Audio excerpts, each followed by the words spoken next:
29वां रोज़ा है और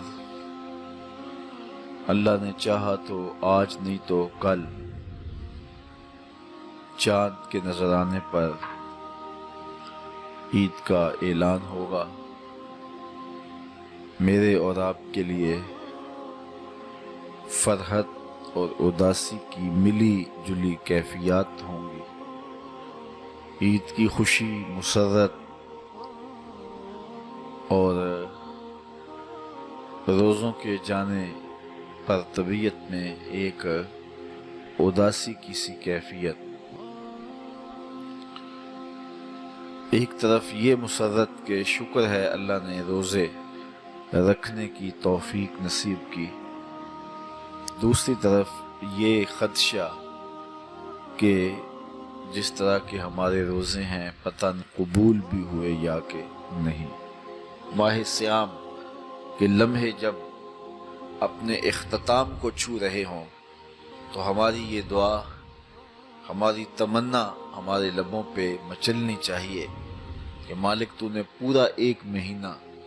हमें जिन तौफीक़ात से माला माल रखा, पंजगाना नमाजों की तौफीक़ात दी,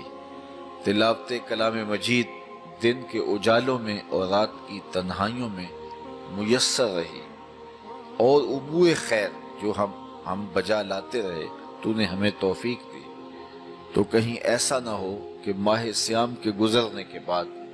हमारे ये मामूलात, हमारी जिंदगी का ये खैर बरा अंदाज हमसे कहीं छीन ना लिया जाए। तो तू करीम है, अगर हमें हिदायत दी है तो इस पर हमें मुस्तकीम भी रख। और वो बदनसीब लोग होते हैं कि जो सीधी राहों पे चलने के बाद फिर टेढ़ी राहों के मुसाफिर बन जाते हैं, हिदायत के बाद फिर जुल्मत के अंधेरों में गुम हो जाते हैं। अल्लाह ताला जल्ला शानहू ने उस औरत की मिसाल कुरान मजीद में बयान की जिसका मुफस्सिरीन फरमाते हैं तवाज़ुन ज़हनी ठीक नहीं था, और वो क्या करती थी, सारा दिन सूत काटती रहती थी, और जब शाम चरखा उठाने लगती तो अपने हाथों से काटा हुआ सूत तोड़ तोड़ के रेजा रेजा कर देती। तो अल्लाह ताला जल्ला शानहू ने उस औरत की मिसाल देके अपनी मखलूक को समझाया कि तुम भी उस औरत की तरह ना हो जाना जो अपने दिन भर की कमाई को शाम के वक्त अपने हाथों से उधेड़ देती है और काटा हुआ सूत दोबारा रेजा रेजा और पुर्जा पुर्जा कर देती है, तो सारे दिन की मेहनत अकादत चली जाती है।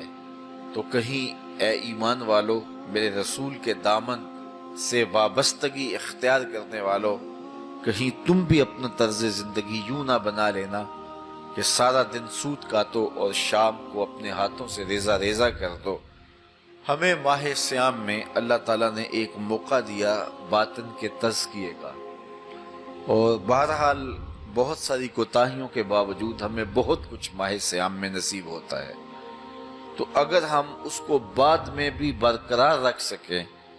तो फिर हर साल की लाई हुई तब्दीली चंद सालों के बाद हमें एक ऐसा इंसान बना के खड़ा कर देगी